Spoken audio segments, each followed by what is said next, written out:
नमस्ते भगवान। दिनेश राठौड़। मन को ठग क्यों कहा है? यह मन किसको ठगता है? आप अपनी मंगलमय वाणी से सभी को समझाएं। मन तो अपने आप को ही ठगता है। सबसे ज्यादा नुकसान तो खुद का ही करता है। मन लोभी, मन लालची हैं, मन लोभी, मन लालची, मन पापी चित चोर, मन के मते न चालिए क्षणिक क्षणिक में और। मन लोभी है, जल्दी से लोभ में पड़ जाएगा। लालची है, लालच में पड़ जाएगा।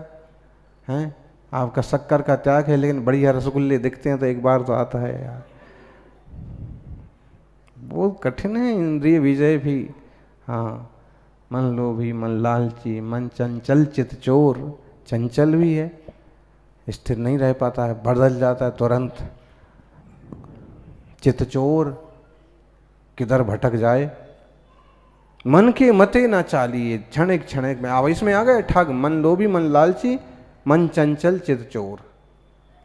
खुद का ही नुकसान करने वाला। मन के मते ना चालिए, मन के अनुसार मत चलो, मनमानी मत करो, अपितु प्रज्ञा से, बुद्धि से, विवेक से, गुरुजनों के अनुसार काम करो तो कल्याण होगा। संकल्प से, नियम से बंधे रहोगे तो भला होगा। ओम। नमस्ते भगवान। नवीन जैन ऑस्ट्रेलिया से। मोबाइल से देवदर्शन या अभिषेक देखते हो तो हमारा देवदर्शन का नियम पूरा हो जाएगा क्या?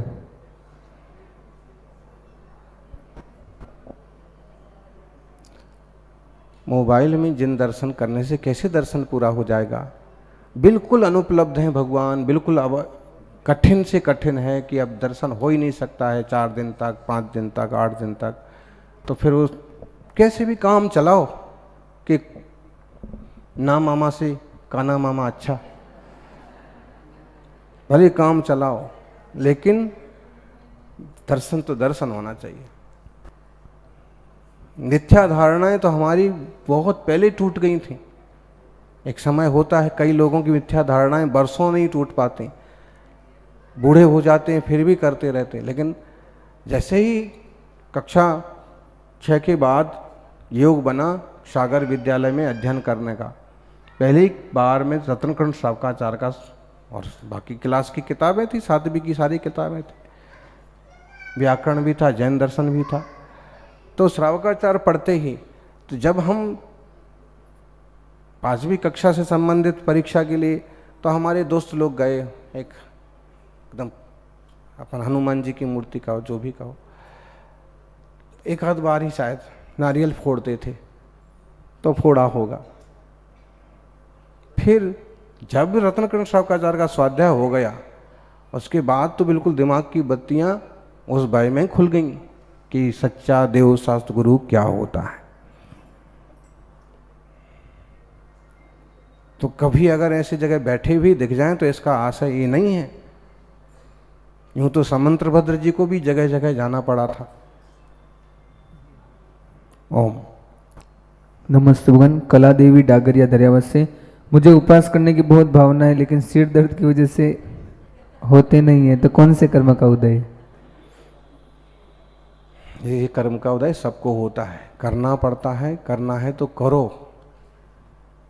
फिजूल की बातें बनाने से क्या फायदा, सिर्फ नाम बुलवाने से। ओम। नमस्ते भगवान। नरेंद्र जैन। क्या पांडाल में टेंट वाले, लाइट वाले, साउंड वाले, कैमरे वाले, संगीतकार, इनको प्रभु के, गुरु के सानिध्य में काम करने से पुण्यार्जन होता है क्या?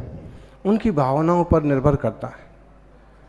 जब वो देखते हैं, सुनते हैं, समझते हैं, एक रुचि पैदा होती है, एक अपनापन पैदा होता है, कुछ अच्छा भी लगता है, तो जितनी जितनी उसमें रुचि है उतना उतना लाभ होता है। जितना श्रद्धा होती है उतना लाभ होता है।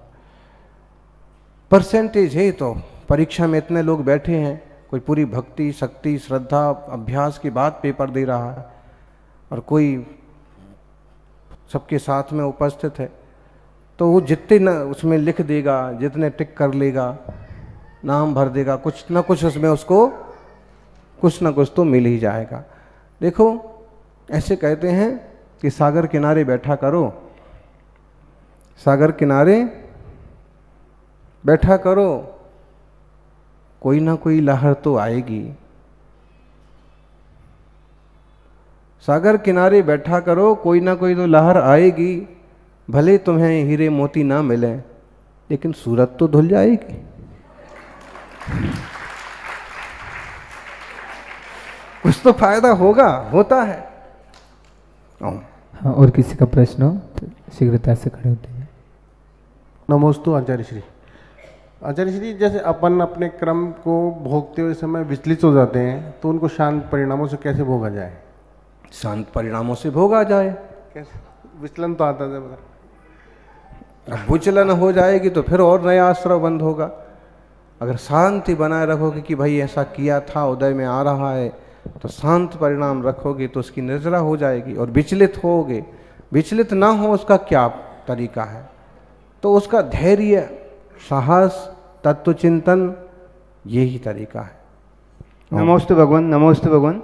मेरी जिज्ञासा ये है कि कर्म, ज्ञानावरण्य आदि कर्म हैं, लेकिन नो कर्म क्या है?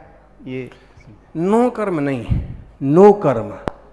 नो कर्म मतलब सहयोगी कर्म। जैसे आप अच्छे खासे बैठे हो, आज आपने विचार कर लिया कि आज उपास करेंगे, लेकिन आप गए अपने घर, रसोई घर के पास बैठ गए, फिर कुकर की सीटी बज रही है, फिर उन्होंने क्या किया, छोंक लगाया बढ़िया वाला, और फिर भीतर से आवाज़ लगा रही है, पप्पू भजिया तैयार हो गए।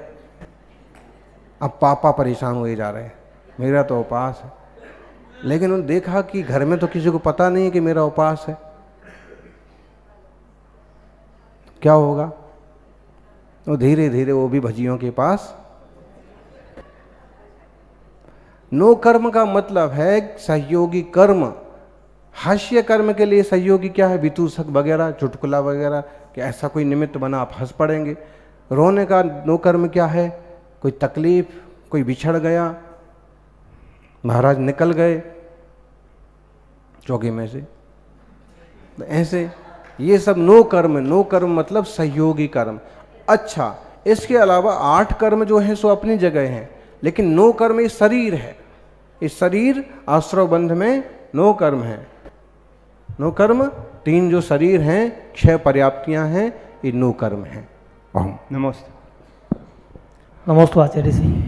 अभी वर्तमान परिदृश्य को देखते हुए ये महसूस होता है कि 50 से 100 साल बाद में जितने भी जैन समुदाय के मंदिर वगैरह, स्मारक वगैरह संस्थान हैं, उन पर अदर समाज का, संप्रदाय विशेष का कब्जा होने का महसूस होता है।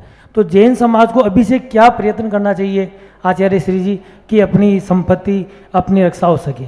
उदाहरण के तौर पे मुनिराज आचार्य श्री जी, अभी हम आसपास के गांवों के परिदृश्य को भी देखें तो वहाँ के मंदिर वगैरह, धर्मशाला वगैरह, जो भी जैन धर्म के संस्थान वगैरह थे, उन पर अदर समाज का अभी से कब्जा हो रहा है। तो शहरी जैन समाज को, यहाँ के वासियों को क्या ऐसा प्रयत्न करना चाहिए कि वो अपनी संपत्ति अनवरत रक्षा हेतु प्रयत्न रहे? मुनिराज क्या करना चाहिए? ये जैन चिंता तो जैन समाज हो गया विराज हो। इतना डिटेल में समझाने की जरूरत नहीं है, इस बार हम 10 बार बोल चुके, उसमें से आप सुन लो। और ये जो चिंता आपको हो रही है, ये चिंता, इसी चिंता के कारण से एक प्रवचन हुआ था दिल्ली में, और वो शायद आपने भी सुना होगा, नहीं सुना तो सुनना। कौन सी तारीख का था? हाँ, तो ये चिंता है, सबकी चिंता है। इस पर फिर 2-3 बार मीटिंग्स भी हुई, बड़ी बड़ी गोष्ठियाँ भी हुई, एक बार पंडितों की भी बुलाया गया, एक बार समाज के प्रतिनिधि भी आए। तो कुछ बातें ऐसी सामने आती हैं कि हमें खुद जागना होगा। सबसे पहले तो कम से कम रजिस्ट्रेशन वगैरह हो, वो मंदिर का, भूमि का, संस्था का। ठीक है, एक चीज़ कम से कम ये हो गई कि कल आपके आगे कोई आता है तो कह सकता है भाई हमारी, देखो ये हमारी ज़मीन, ये हमारी। दूसरी बात, उसकी बाउंड्री वाल हो जो मंदिर वगैरह है। तीसरी बात, किसी तो परिवार में 2 की बजाय 4 लोग हों, और ये गांव में रह जाए, एक शहर में चला जाए। इस तरह से रक्षा हो सकती है, इस तरह से बचाव और विकास हो सकता है। वरना विस्तारवादी नीति वाले लोग न गिरनार को छोड़ने वाले हैं, न शिखर जी को छोड़ रहे हैं और न मंदिरों को छोड़ने वाले। इस पर क्या हो सकते और रास्ते वो आप भी सोचो, और सबको सोचना चाहिए, और सिर्फ सोचना नहीं, करना चाहिए। अगर आप किसी गांव से जुड़े हैं और उससे संबंधित कोई घटनाएं हैं तो सबसे शुरुआत आपको करना चाहिए कि मैं उसकी रक्षा या उसकी सुरक्षा के लिए जिम्मेदारी लेता हूं, कुछ करता हूं।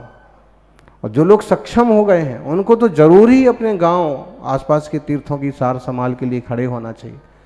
हमें एक बात अच्छी सुनने को मिली, भोजशाला का विवाद मध्य प्रदेश में बहुत दिनों से चलता है।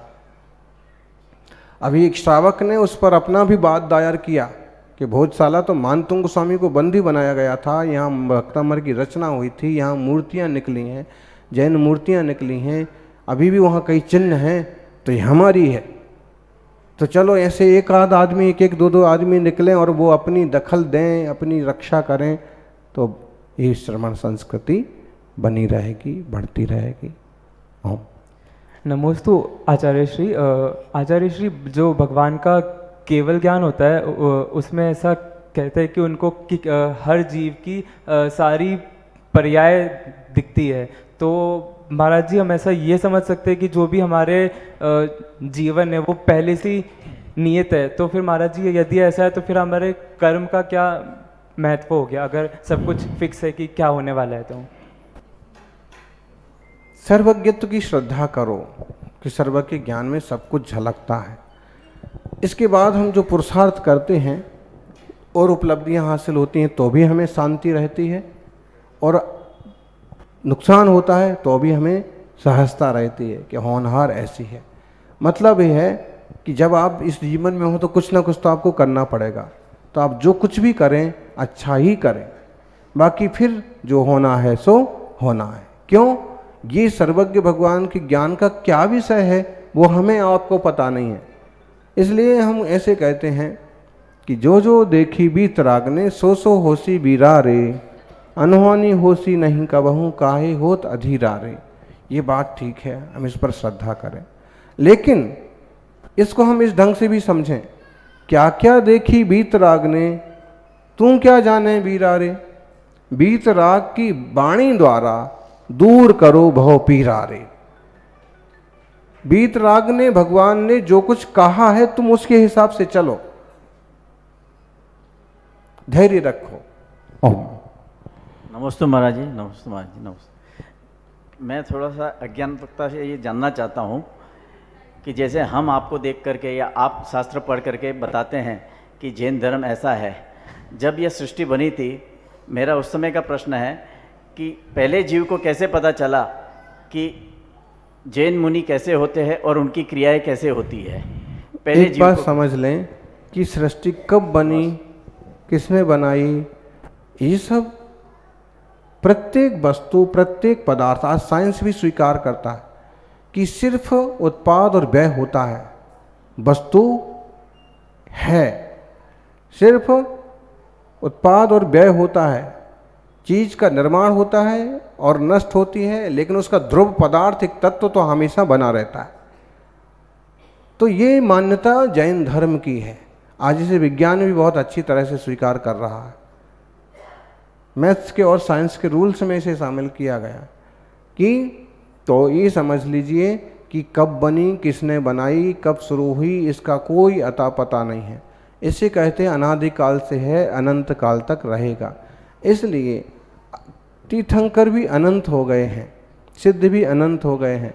चूँकि इस पर कोई तर्क करेगा, कभी तो चालू हुआ होगा, कभी तो वो, उसका कोई अंत नहीं है। लेकिन हमें जो कुछ उपलब्ध प्रमाण हैं, शास्त्र हैं, वो कहते हैं अनादि अनंत ही संसार है, अनादि काल से तीर्थंकर वगैरह भी होते रहे हैं, दिव्य ध्वनि खिलती रहती है और उसके माध्यम से बार बार नए नए युगों में मार्गदर्शन मिलता रहता है। तो जैसे हमसे आपको मिल रहा है, ऐसे तीर्थंकरों से युगों युगों में मार्गदर्शन मिलता रहा। जीव अनंत हैं अनादिकाल से, कुछ सम्यक पुरुषार्थ करके सिद्ध हो गए और आज अपन उसी तरह का पुरुषार्थ कर रहे शुद्ध होने का। ये गंभीर विषय है, इस पर और भी चिंतन हो सकता है। ओम। नमस्ते आचार्य जी। मेरा प्रश्न ये है कि मैंने एक श्रावक के घर पर देखा था कि आपका वहाँ पे आहार हुआ था, तो जैसे आपका आहार ख़त्म हुआ तो उस चौके के लोगों ने आपका कमंडल का पानी निकाला और अलग से रख लिया और उसमें दूसरा पानी भर दिया, तो क्या उनको चोरी का दोष लगेगा? बिल्कुल पक्के चोर हैं, FIR दर्ज कराना चाहिए। लेकिन एक बात समझो, कमंडल में पानी ऐसे नहीं निकालना चाहिए। वो ठीक है, उसकी अपनी एक महिमा हो सकती है, लेकिन ऐसे नहीं निकालना चाहिए। और अगर कोई निकालता है पानी तो एक पात्र में अलग खाली कर लें और फिर उसको पूरा अच्छे से भर दें, और फिर जो खाली किया हुआ है वो आप निकाल लिया, ठीक है। बाकी फिर किसी श्रावक ने भर दिया तुम फिर निकाल रहे, ऐसा नहीं होना चाहिए। और हम भी हाथ धोते हैं सुबह और उसको खाली कर देते कि पात्र में खाली कर दो।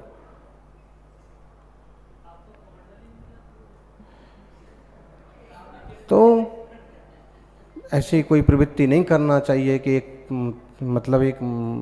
माहौल ऐसा, कमंडल का पानी हाथ मुंह धोने के लिए होता है, हो गया किसी जीव के लिए उपकार, उसका किसी के भाव से श्रद्धा से उसका लाभ हो गया तो उसका खेल करना। फिर उसमें कई लोग हमारी आलोचना करने लगते हैं, वो ऐसा करते हैं, ये पानी इसलिए होता है क्या उसलिए। हम तो जानते हैं, लेकिन ये लोगों को समझाओ और बिना पूछे तो मेरी समझ से नहीं लेना चाहिए, नहीं तो क्लेम करना पड़ेगा। नमस्तुगन कल्पना जिन गुड़गांव से, आत्मा का शुद्ध स्वरूप क्या है? गुणगाओ भगवान के। आत्मा का शुद्ध स्वरूप तो जो है सो है, नभी होदी अपमत्तो नापमत्तो जान गोद जो भावो, एवं भणंति शुद्धम नादा जो सोध सोचेव।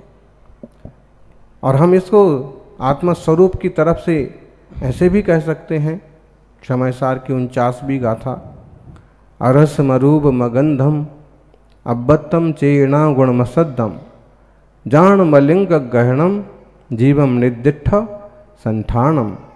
जो जीव है वह रस रूप गंध वगैरह से रहित है।